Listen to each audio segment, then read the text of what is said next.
Our world is absolutely buzzing with sound, from the quietest whisper to the loudest roar. So in this explainer, we're going to pull back the curtain and look at the science behind everything you hear. But first, just stop for a sec and listen. What do you hear right where you are? Maybe it's the hum of your computer, some traffic outside, or, maybe it's just quiet. Every single space has its own unique soundtrack. Every single one of those sounds is actually a vibration, kind of like a tiny, invisible ripple spreading through the air and into your ears. Scientists call these environmental sounds, and they are what give every place we go its own distinct feel. Okay, so to really get a handle on sound, scientists measure two main things. How high or low it is, that's its pitch, and how powerful it is, which, of course, is its loudness. First up, let's talk about pitch. Pitch is all about how fast a sound wave is vibrating. We call that its frequency. And we measure it in a unit called hertz, or you'll just see it as Hz. So think about it, a high note from a violin has a way higher hertz value than a deep, low note from a bass guitar. So a high-frequency sound, like a bird chirping right outside your window, is a really fast vibration with short, choppy waves. On the flip side, a low-frequency sound, like the rumble of thunder way off in the distance, is a much slower vibration with these long, stretched-out waves. Now here's where it gets really interesting. Human ears can only pick up sounds between about 20 and 20,000 hertz. But for animals, it's a whole different story. Dogs can hear high-pitched whistles that are completely silent to us. And bats? They navigate using ultrasonic sounds that sound so high-pitched we have no chance of ever hearing it. Whales use super low-frequency sounds to talk to each other across hundreds of miles of ocean. Amazing, right?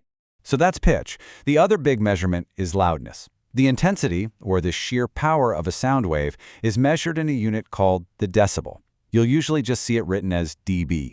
And here is a number you absolutely have to remember: 85 decibels. Any sound that's louder than 85 decibels can cause permanent hearing damage if you're around it for too long.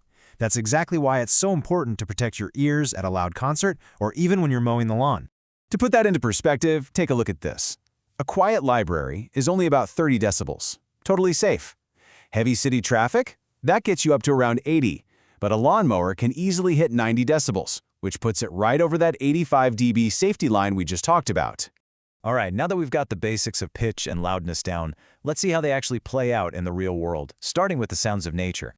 When you're out in a forest or a park, you're hearing what's called a natural soundscape. It's this incredible mix of biological sounds, like birds singing and animals calling, and physical sounds, like the wind rustling leaves or a stream flowing. For wildlife, these sounds are everything. They use them to find food, to find mates, to survive. In fact, scientists can use these soundscapes almost like a report card for the environment. By recording the sounds in an area over time, they can tell if it's healthy. For instance, if a specific frog's call suddenly disappears from the recording, that could be a huge red flag that the ecosystem is in trouble. Now, let's do a complete 180 and contrast those natural sounds with the complex, often chaotic soundscape of a modern city. Yeah, cities are totally different beasts, aren't they? They are just packed with technological noises, car engines, sirens, construction, plus all the human sounds from crowds of people just living their lives. And when all those city sounds become this constant, overwhelming drone, experts have a name for it: noise pollution.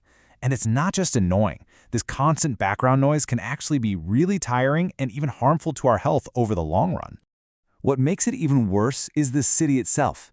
I mean, think about it. Cities are full of hard, flat surfaces: glass, concrete, steel.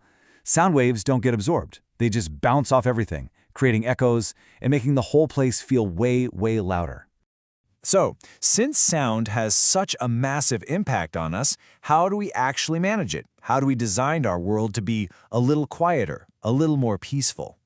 Well, when it comes to controlling sound, architects and engineers basically have two main tricks up their sleeves. First, you can block it. You use thick, dense stuff like concrete walls or double-paned windows to literally stop the noise from getting through.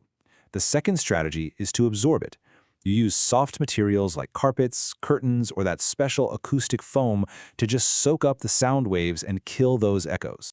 And beyond just buildings, technology has given us some incredible solutions.